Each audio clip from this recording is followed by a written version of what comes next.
Hi, everyone. Before we get into today's episode, I want to quickly shout out two books you should check out on Amazon. The first one is written by today's guest, Dr. Benjamin Ritter, and is titled Becoming Fearless. Ben was kind enough to send me this book for review, and you'll hear a little more about that in today's episode. The second book is titled Four Truths and a Lie, and is authored by Terry Tucker, our guest from episode 8 of this podcast.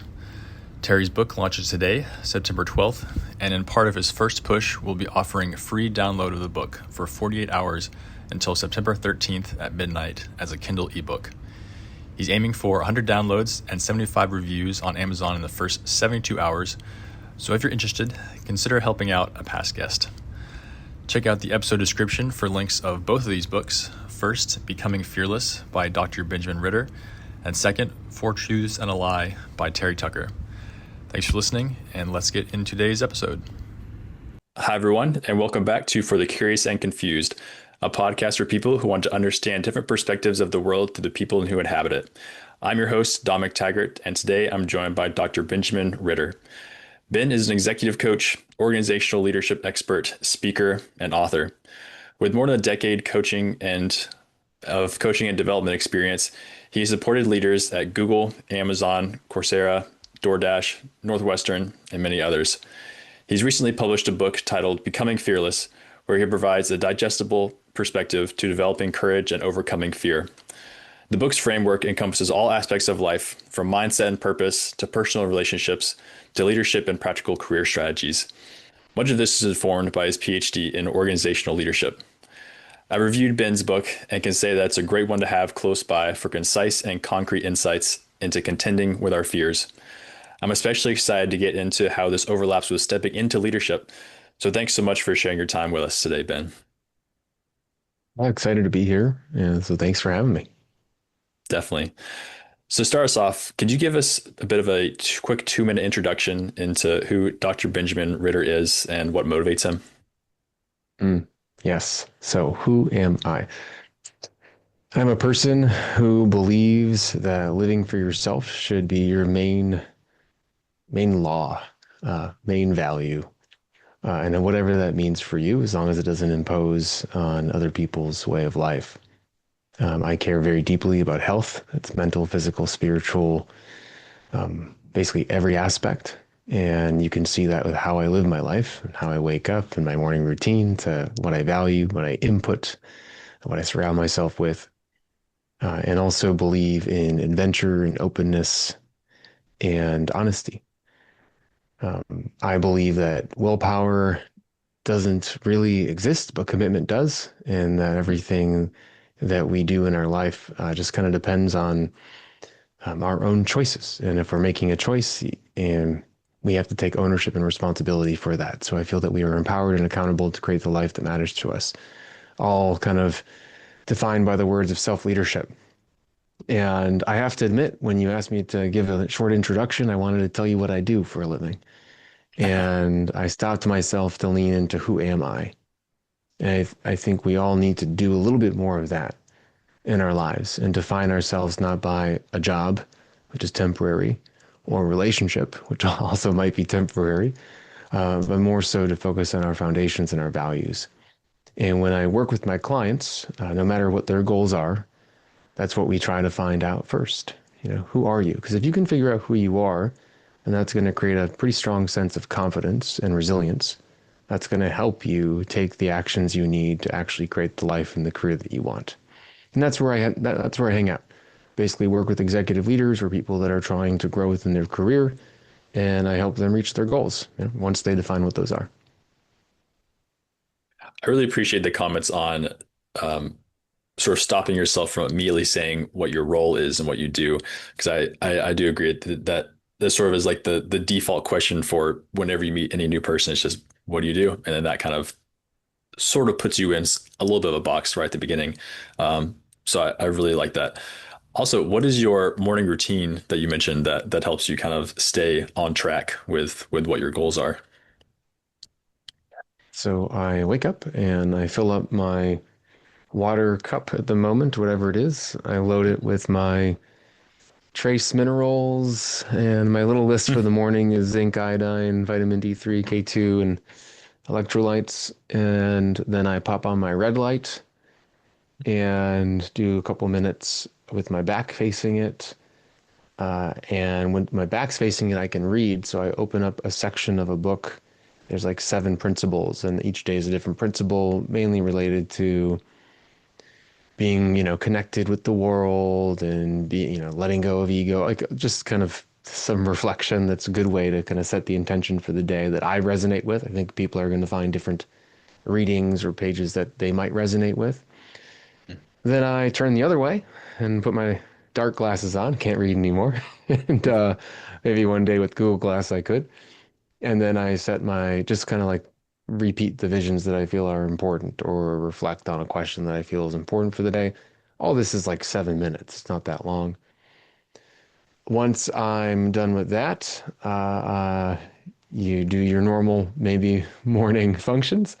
And if I need to knock out something for a client that asked me overnight, I will. But then I go to the gym, spend about an hour and a half at the gym, flexibility, strength training, or I'll run, some sort of fitness. So that was kind of like the mental, the physical, the spiritual, mental aspects of health.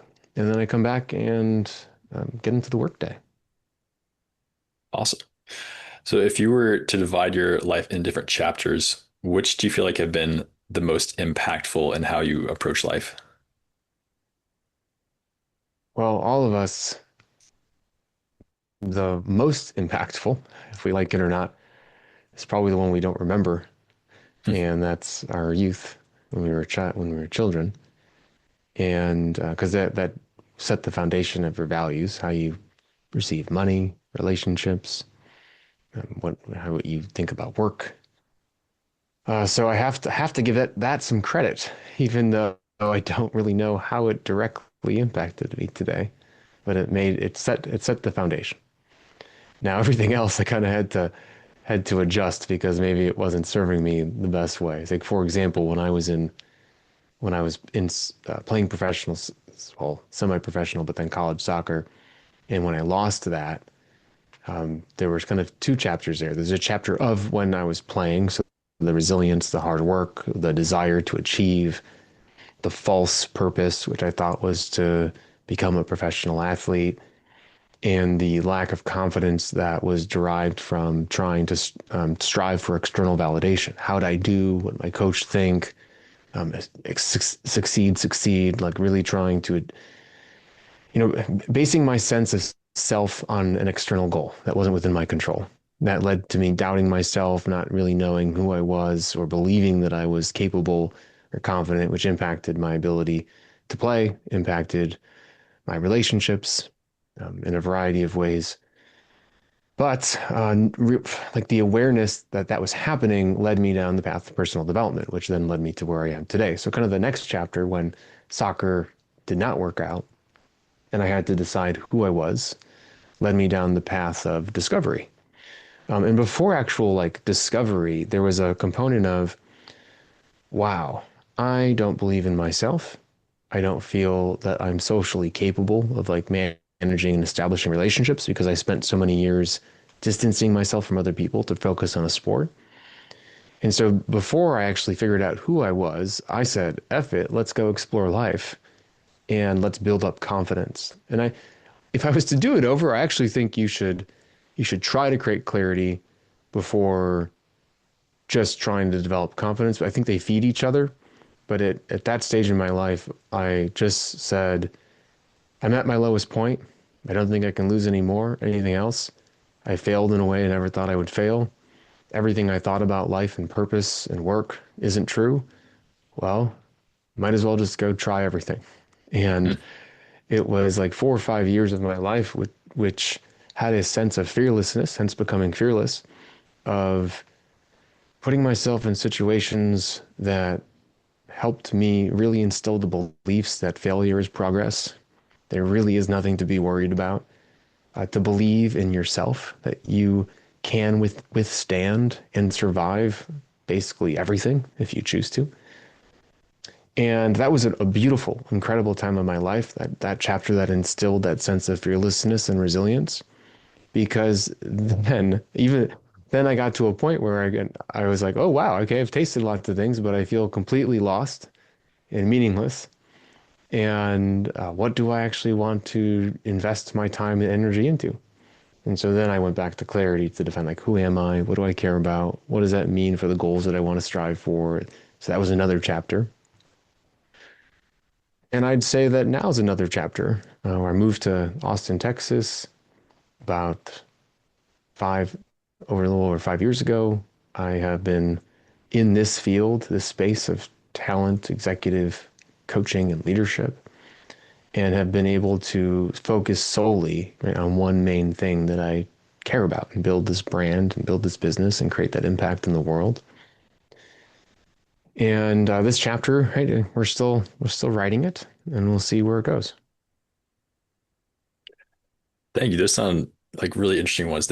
I also grew up playing soccer, and I have not gotten anywhere close to semi-professional or college, but I just recently joined a new team where I think my personality is smaller than those of the other teammates, and I think I also am having some feelings of external validation with that, and so I resonate with that.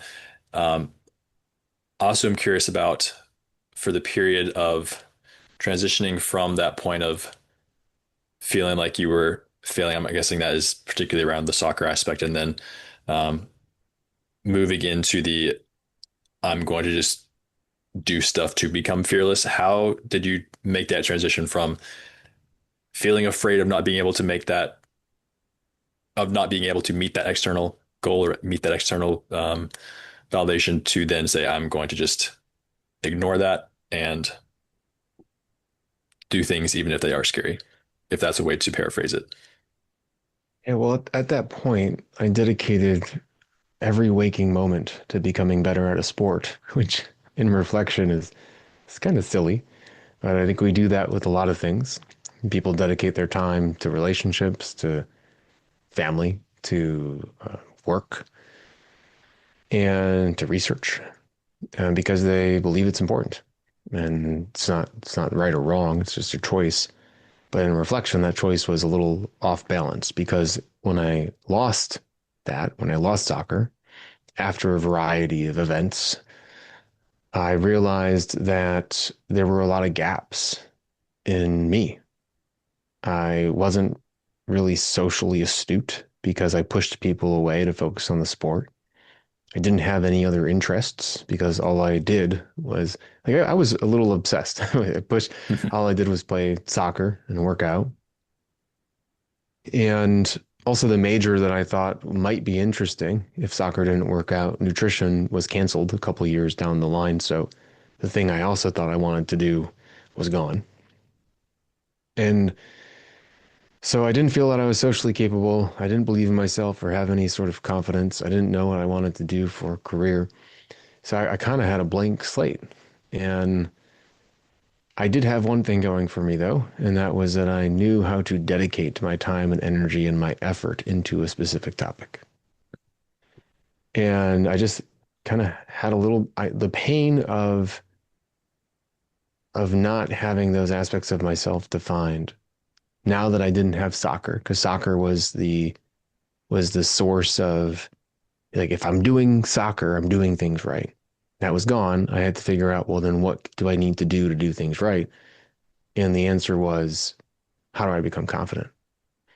And if you look up online at the time and just pop it into Google, like this is literally what I did. I remember sitting in my dorm room doing this. How do I become confident? You end up getting a variety of topics from dating to selling to building a business to self-esteem, personal development. And so I had multiple industries to go dedicate my time and energy into. And that's what I chose to do. If I'm not, and like, how did I make that switch? I don't think I had a choice. It was either be severely depressed and don't have any friends and don't know what you want to do for a living, which was not my personality. Like my personality to get to where I was involved hard work, resilience, intention. Like for soccer, I only got into food and nutrition and weightlifting because I said, well, how if I can only practice so many hours a day Well, how can I get better? Oh, I can eat a certain way. I can train a certain way. Strangely enough, the mental part of the game wasn't as prominent then. So I kind of wish if it was, I don't know what would be different because that came Mm. up at the end of my path. But so I knew how to solve problems when I realized that there was a problem, and so I took that time and energy and invested into that.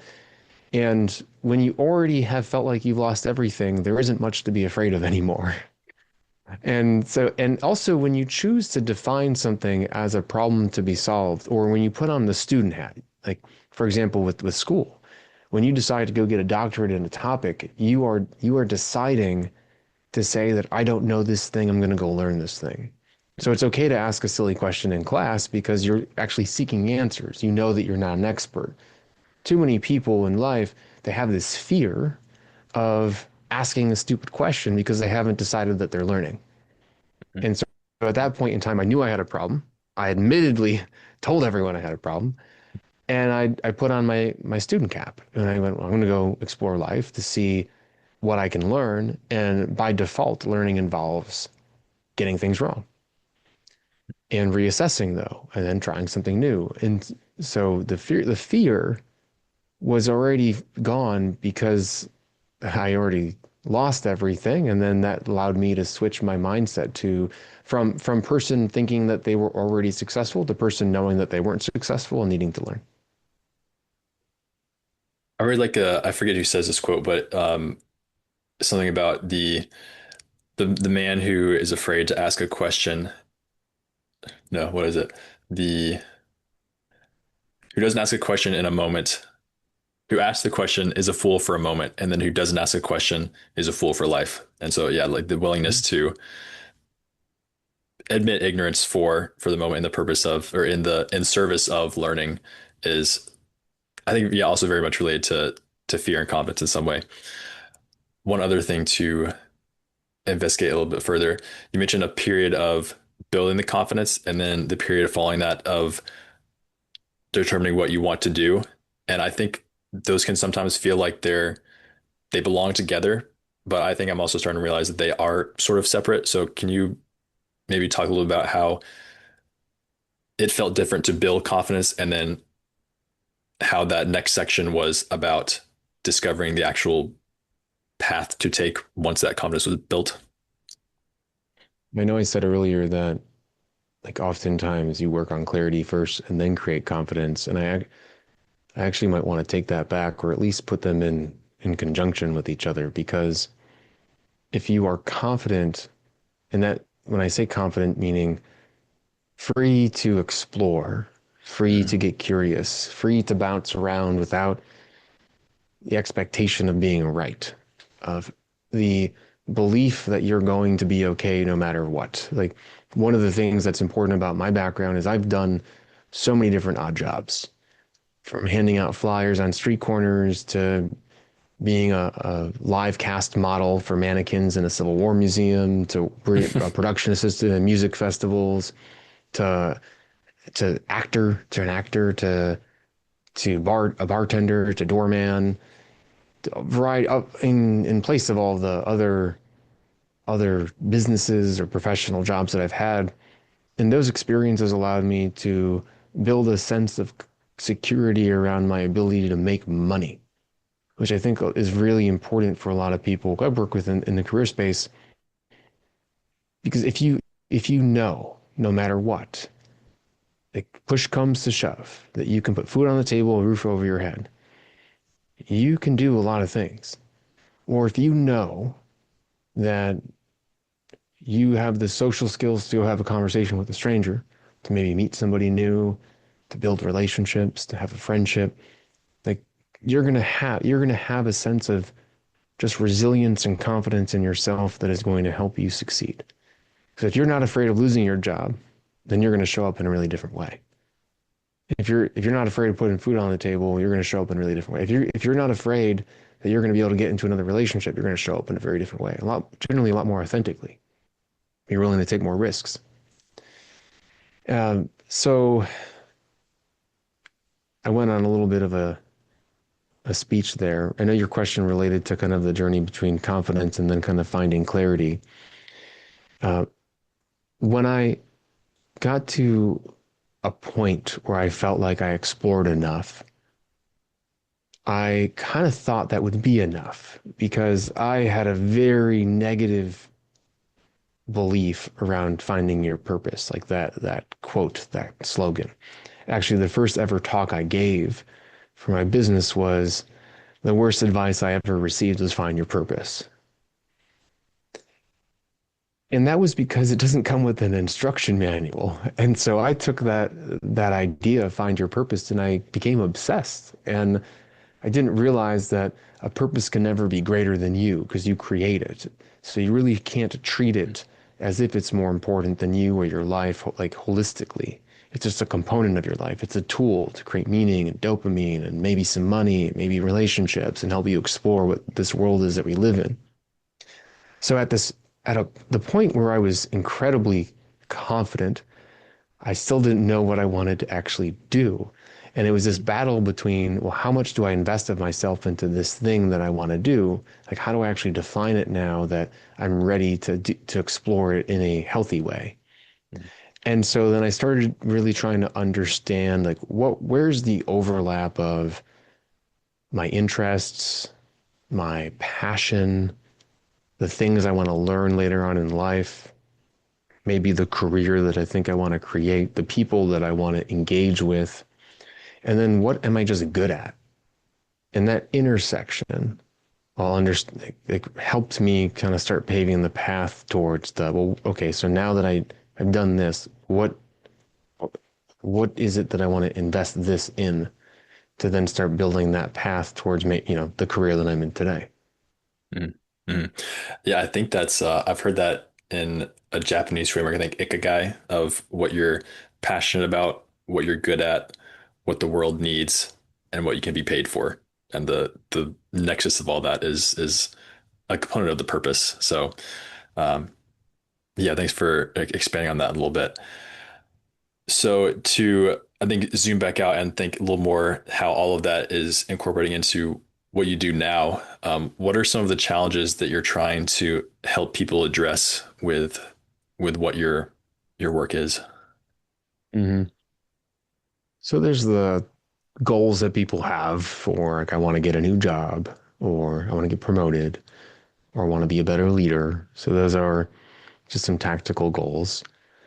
But underlying it all is I need to figure out what I want to do and how to get there. I want to believe that I can be successful. I can get out of my own way and be confident. I can develop the skills I need to achieve my goals. And I'm able to create an environment around myself that helps all that happen. So the clarity, the confidence, and the control underlines often any goal that we have. Because if we are stuck in our life, it's often because we don't actually know what we care about. We don't know a way to get there, like to make it happen. We don't believe in ourselves enough. We don't believe that we're capable of doing it or don't have the skills to do it. And we haven't created an environment that is going to serve us to get there. It's often, if you're stuck in your life, take a look at those three pillars: clarity, confidence, and control, and ask yourself, where am I being held back? And when you figure it out, that's where you just kind of double down and focus in on that pillar until all of a sudden now you're creating an environment that allows you to be intentional and be successful towards your goals. Hmm. I like those three pillars: clarity, confidence, and control. Yeah. So within that, how do you decide on your book of the becoming fearless, of that being the framework for how to address this and communicate these themes to people? You can really accomplish anything in your life if you decide that you're going to be fearless. Like when it really comes down to it, just very simply, if you are fearless, you're willing to try things and you're willing to experience. And if you try things, you're going to learn and you're going to iterate and adapt and try new things. And you're going to be able to create the life that you want. I think it's the simplest expression of living for yourself and leading yourself towards your goals.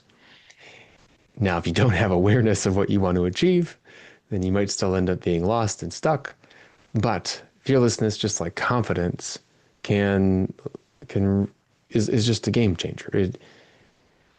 Every single person I work with is stuck because they're getting in their own way towards what they actually want to achieve. Because even if you don't know what you want to achieve, even if you don't have clarity, if you try enough things, you're eventually going to learn enough about yourself that you're going to end up finding where you need to hang out. The book Becoming Fearless was born because I started, like with this concept in mind, started creating content on a weekly basis. It's still out there. It's Fearless Fridays. First started posting it on LinkedIn, then started posting it on my podcast. And I got a lot of comments, people reaching out saying that really resonated. Wow, these 2-3 minutes of, this 2-3 minute tip helped me take action. And I learn through little snippets. Like give me a good quote and I'm going to go do something with it. And then I'm going to reflect on what happened when I did that thing. And then I'm going to try something new. And then I'm going to reflect again and just continuously iterate and learn.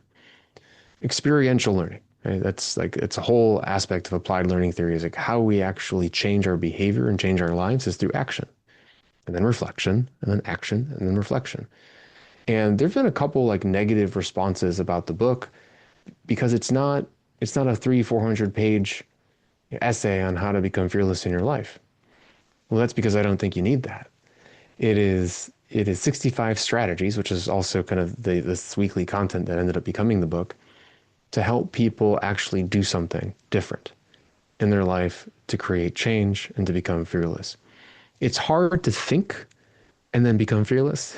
It's it's very difficult to change a belief. I'm going to think hard enough and then I'm going to become fearless about this thing. No, you have to think and then you have to do the one thing that's just uncomfortable enough to show you that there's nothing to be afraid of. It's very difficult to become fearless without action, and that book just tries to truly motivate action. Yeah, the behavior shapes the thoughts more than the thoughts shaping the behavior a lot of times. Yeah, I was also curious about the what perspectives you had on choosing to make them or to structure the book as these 1 and 2 page things that can be independent of themselves compared to, as you said, like a 300, 400 page drawn out essay that kind of builds very slowly and then kind of brings themes in. So do you feel like that the necessity of that or the choice of that was influenced by how social media is kind of um, impacting our lives currently, or was that yeah, how LinkedIn do you feel like that is with kind of how information is disseminated nowadays? Yeah, so what's missing from the story is back in 2011 when I was growing and learning and reached like a pinnacle of my own growth. I had a booklet and I had little reminders in it. And that book helped me remember the things I wanted to do and practice. I would journal. I would like read the thing, go do the thing, come back, reflect on the thing, and adjust the quote as needed. And I grew, I changed, I transformed because I'd get these little epiphanies that would reframe my perspective on life and relationships. Like, for example, oh, be proud of your work. It was like this epiphany to say, oh, I'm responsible for how I feel each and every single day at my job. And if I'm choosing not to be proud of how I show up, I'm choosing to not be proud of myself. And it is this cycle, this negative cycle that is going to create greater levels of dissatisfaction and disengagement. And so that just one liner changed my life. But that one liner was a culmination of experiences and trials and reading and all those types of things. And like, well, we don't need all that other stuff. We just need the epiphany Mhm. and the belief. And then we need to go test that epiphany and that thing out. And so when I was back in 2011, 2012, had this little book, I turned that book into another book for men. It was on dating and relationships. That because I was so tired of having 20 books trying to find the one or two things that I wanted to remember, that I just wanted to have this as a pocketbook. Put it in your pocket, pull it out, flip through the page that you need to remember, have it resonate, be an anchor, an affirmation, and go do the thing. Mm. And so that's actually how I've learned over the years, how I've transformed. And that's why I wrote the book that way, because it's how I learned and how I've transformed. And Mm. we get stuck in content. We get so stuck. We get stuck in inaction. The book is hopefully going to motivate people to be unstuck and to go actually do something. That was the whole purpose and the goal. It's not about not having an attention span or kind of wanting this like next dopamine hit. It was Mm. because it was trying to play towards what we really need to change our life. Like, I don't need to give you 200 pages about speaking up in a meeting. Like, you actually have to go share your ideas and raise your hand and engage. And if you feel that you've been dismissed before for sharing an idea, that's a limiting belief that's holding you back from getting promoted. So, what do you need to do? Engage in a meeting, which is what one of the strategies is. Uh, it's, or if you want to get promoted, go talk to your boss 6 months before that promotion and lean into them as a mentor. Like, these are easy actions. Like, they're simple to understand, maybe not easy to do, but the book is not going to give you all this. It's not going to give you 200 pages to make you feel good that you've read the thing. It's going to give you one page to hopefully create some sort of action to go do the thing. Mm-hmm. Mm-hmm. Yeah, that reminds me to briefly bring up soccer again. That reminds me of a coach or a quote that my coach would say was that the soccer is a simple game, but it's not an easy game.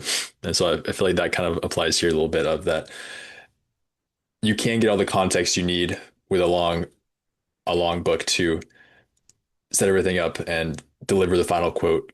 But that final quote, even if it's simple, its execution is a very intentional and sometimes difficult process. So, what do you feel like people misunderstand about fear? I mean, I think they misunderstand. I'm going to broaden it about emotions. I Mm. think fear is an emotion. And so I'm broadening this so it maybe is even more valuable to the audience. People take fear as truth. People take emotions as truth. I feel this thing. I label that thing with my thoughts. I then define that thing further with my thoughts. It might not be true, and then I act based on that label. So fear, I feel fear. I label it as, well, I fear, basically what you're feeling. I feel my heart rate increase. I feel sweat. I feel tension in my gut. I feel discomfort, whatever you want to include in that. I then label it as fear. You can label it as a bunch of other things, but then I label that as fear.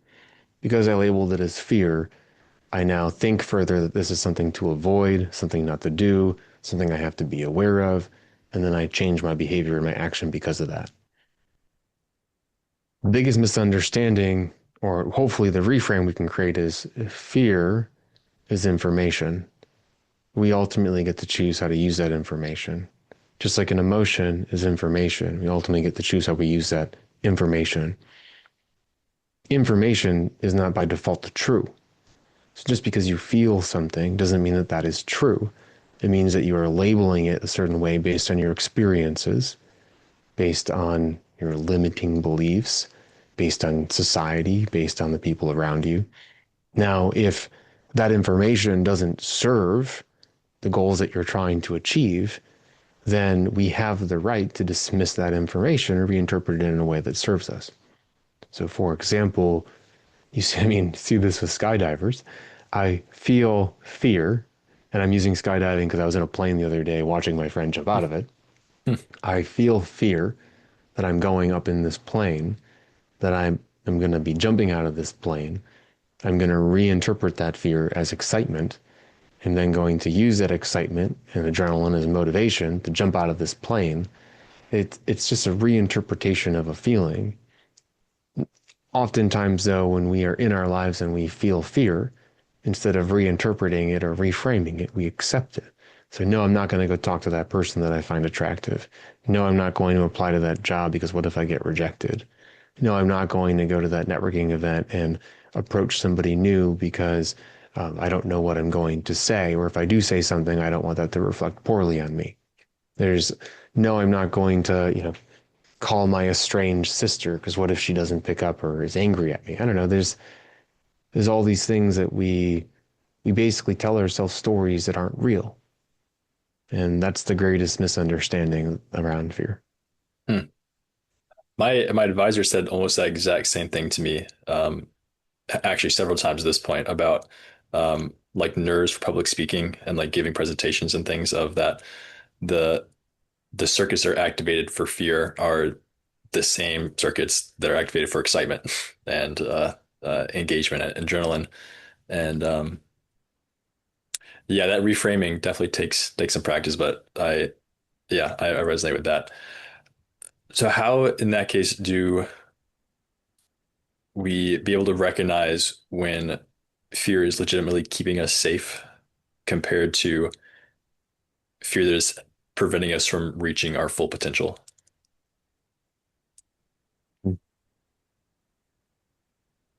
Well, unless there's a lion in front of you, it's Yeah, gonna let's it's gonna yeah, eat let's you limit or it to something. yeah, things where Yeah. the actual Well, it's physical well-being might not be at risk. yeah. The it's the question is this going to get in the way of me achieving the life that I want? Mhm. You can ask, you can throw in too, is this against my values or aligned with my values? Really, it's goal achievement. So does the thing in front of me potentially impede that I'm going to achieve my goals? Then another question, um, is that true? What evidence do I have based on that? Because sometimes someone might respond to that. Oh, if I say the wrong thing, like in a meeting, then I'm going to be seen as not capable at my job, and then I'm going to lose that job. That's the goal is getting a promotion or the goal is keeping a position. But that may not be true because actually sharing your ideas, right or wrong, is going to create great engagement. It's going to help you build relationships and then going to help you get more information, then help you build a further career. So that's why it's sometimes important to have a coach or a mentor because sometimes when you respond to the fear, is this going to serve my goals? Your limiting beliefs might get in the way of actually getting to the truth. Um, so it does take some analysis from yourself, but sometimes our analysis isn't always right. Um, hopefully, hopefully it is. But if you're finding that you can't take the actions that you want to take based on your analysis of the situation, then maybe your analysis isn't correct. And that's when we get alternative perspectives. Before we shift into leadership, I have one last question about how your personal collection of fears has shifted from, I guess, particularly with now that we have some context of um, how important soccer was to you earlier, I guess, how that fear landscape has shifted from then to if or how you experience fear now. Yeah, fear is just like, I don't even know how to explain it. Fear is fear is literally just information. Before, fear was a reason to avoid something. It was an indication of who I was. It was a sign of um, maybe a. It was strong. It was a very strong belief that I wasn't good enough. Now, fear is just a little voice that sometimes goes off, and I can interpret it if I want, but really now in my life, it just is a whisper. And it's actually a sign, instead of listening to it, to counter it.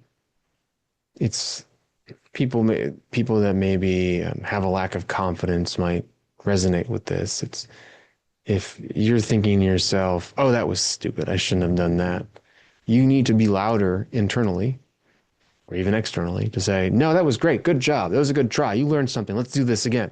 Like it becomes a dialogue where before fear itself was just it was the mixtape. It just the thing that kept playing. And very different now in my life. It is a small part of you that never goes away. It might minimize, but it's just one voice of many. And you can choose, or I guess you have more confidence in choosing which ones to listen to an extent. Well, I think there's a commitment to only listen to the voice that is going to serve you, that's going to benefit you. Mhm. There's no reason for me to listen to a negative voice. There's no reason for me to sit and like if you are feeling some people might say if you are feeling shame or resent or regret or lack of confidence to it's an emotion or it's a lesson that maybe you need to reflect on to learn again. But when it comes to fear, again, if you're not in any sort of bodily harm, if the thing you're trying to do is going to serve your goals, what you're trying to achieve, it's it's never right. Like and that's you have to be louder than it, and you have to practice being louder than it, and you have to scream at the top of your lungs the thing that you want to believe instead, and you have to write it down, you have to think it, you have to visualize it, you have to surround yourself with people that are also going to promote it because you can change those programming. You can end up taking the microphone away from that voice, so it is just a whisper, but it takes a lot of time and energy and effort. And then if instead you focus on the thing, like, don't think about an elephant, you're thinking about the elephant. If instead all you do is focus on the negative and that fear, and that's what you're going to believe, and that's what's going to be louder. Mhm. Mhm. So I'm sure this is all also very wrapped up in how people approach leadership in general. Before we get into that overlap, could you first say what you feel like are the most important characteristics of a good leader? I always preface this with the fact that there are leaders that might not be quote unquote good leaders that are very successful leaders, Hmm. that are Mhm. CEOs of major companies. So, what I'm going to be sharing is what I perceive as a best practice based on research in regards to job satisfaction and engagement on average. But there are very, what some people might say, toxic cultures that people love to work in, and that different styles of leadership are successful in. So I have to preface that. Because people are like, well, there's right and wrong. And I go, well, there isn't. There's not. There's very successful companies that have leaders and cultures that do not align with this. So with that being said, successful leaders uh, tend to empower their team to curate an environment that aligns with their strengths and their interests, share the vision of their company to align everyone on where they're going and why they're going there. Um, Oftentimes, really leverage all types of communication from positive to constructive feedback to curiosity and really lean into openness and honesty with their team and don't just assume that people know what to do, but truly set appropriate expectations while holding their team and themselves accountable. And are visible and are present, and oftentimes are also experts in their fields to build high levels of reliability and credibility. So what are some of the blind spots that people who are trying to be good leaders might experience or fall into? Because I'm sure That there's a lot people of know good what a intention yeah, out there. Yeah, but yeah. the actual execution sometimes can Um, be. Two big ones. People know what I want. People know how to do the thing. People don't need feedback. Hmm. And I know the answers. So the other side of that is curiosity. I don't know the answer. I don't know what really happened. Ask three more questions. Always ask three more questions. Break things down. Really define your expectations in a language that the person's going to understand and don't assume understanding. Ask for understanding. So ask them to teach it back to you.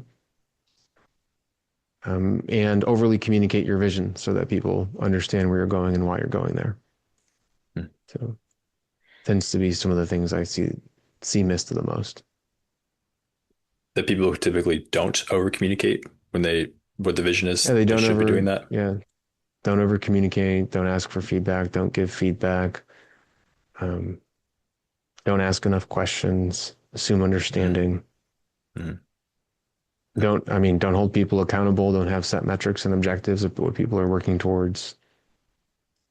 A lot of stuff that you think would be kind of commonplace, but are missing from most corporations or Mhm. leadership styles. So when you're approached by clients who, or potential clients who I'm guessing mostly are in the executive region and trying to get help with leadership, have you ever had to deny a client or say like this, our framework isn't working, or this, the goals of what I'm trying to bring to you and where you're coming from just are too misaligned?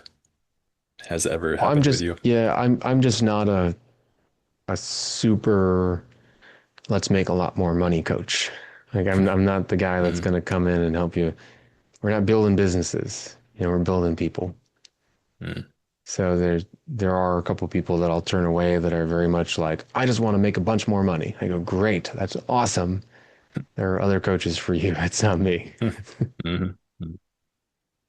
And also, what are your thoughts on the idea that sometimes the most capable leaders are the ones who aren't seeking leadership? Well, everyone's a leader. They don't need direct reports to be a leader. Leader just means you have followers. You can be inspirational, you can be visionary, you can give feedback. You don't need to actually have direct reports for that. It is very interesting that the really powerful leaders tend to have a high level of self-awareness, and that self-awareness sometimes lead to self-doubt, and so they just want or just a growth Mm, mindset. mm, So, coaching is not a negative thing. Coaching is an opportunity to grow and learn, just like you would go get a degree at a university. So, when it comes to personal and professional growth, oftentimes the people that are seeking it are not because they lack something. It's because they want to be even better. mm, mm. What is the your favorite and least favorite part of your job? Mm, the favorite is that I can work from anywhere.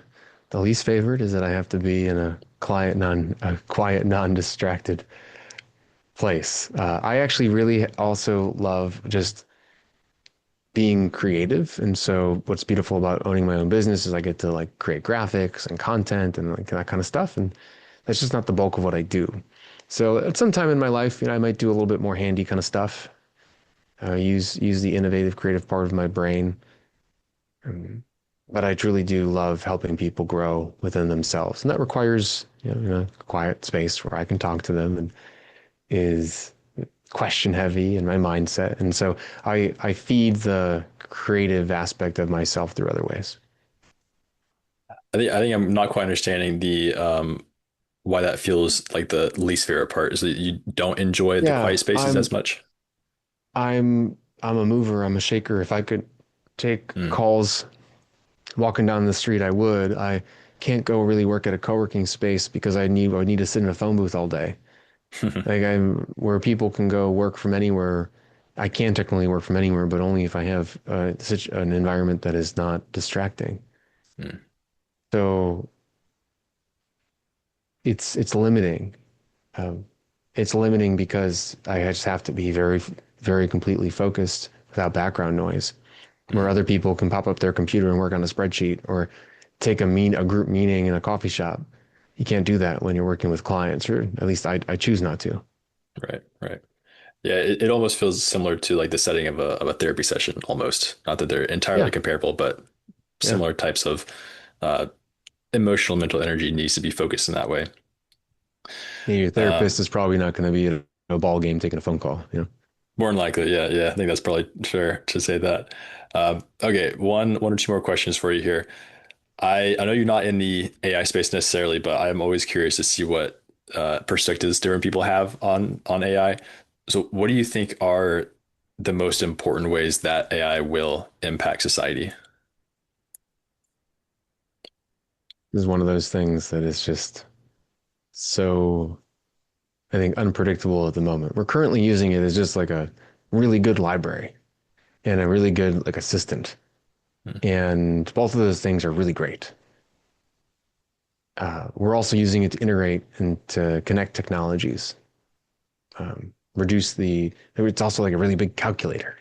It's, it's, it's so funny. I was recently at a far off remote place and I needed to get an answer. I know we had Starlink and we didn't know how to connect, like what setting these batteries needed to be at to run this generator. I took a picture, I asked ChatGPT, and they gave me the answer.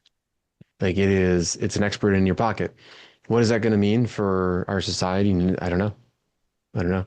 If where questions had answers, where I think honestly it becomes more important for actors, for people to do. As we've talked about, the book needs action to change. We're gonna see probably a bigger gap between people that can leverage AI to act and people that can maybe that are leveraging AI just to, I don't know, to chat. Didn't really give an answer. I don't really know how it's going to evolve. The future is that we all have little robots doing all the work for us, and maybe we're all living off of like universal basic income, and Oh, work just disappears, and I don't have to work, and you don't have to work, and we're having a tiki, cocktail or something on a beach. But I don't know where we're going. Please use it. If you haven't used it yet, use it, throw it on your resume, leverage it at work. The people that are learn how to use AI to speed up their productivity, or their output are going to just, you're going to increase the gap between the other people that you're working with. And it's a tool. And just like any tool, the people that can leverage it, right? Just like people who can make PowerPoint slides, you're gonna get selected for those jobs. So put it into your learning stream. what have been the most useful ways that you've found AI to help you in your business? It still gets things really wrong, without some Yeah. direction. So it's a very good helper when you give it the right inputs. Personally, I've used it for everything from building, like, how do I use these supplements, to a financial manager and assistant, for my business content development, finding threads and themes and different things, deep research to help me understand somebody prior to having a conversation with them. Hmm. Hmm. Uh, I try to get clients to kind of help them to build their own kind of profile, to have their own little pocket coach. Not, again, not always right, but nice to have. And again, like, it's still not that great at creating prompts. It's good at sparking ideas, but you really have to be the one to curate it, to create some value. Hmm. Hmm. Yep. Well, thank you And for it those kind for. of isn't it kind of makes up stuff too. So you have to just be a little Oh careful. yeah. Oh yeah. Yeah, it's definitely it's come a very long way, but yeah, there are definitely still a lot of things that it's not quite there with yet. Um, yeah, this has been great. Ben, really appreciate your time. I think one last question for you before we end up here is what is a piece of advice that is important to you that you could leave us with? Actually, gonna pull this up. I was on a run today with a friend, and he was asking questions about learning, because I always am surprised that someone wants to achieve something, but they haven't invested time in learning it. I'm oftentimes the first resource that people come to for learning how to become a better leader or to create something in their career. And I'm boggled because we have YouTube, we have books, we have articles, we have ChatGPT, I should not be the first person that people come to. I should be the person that people come to when they can't create change on their own.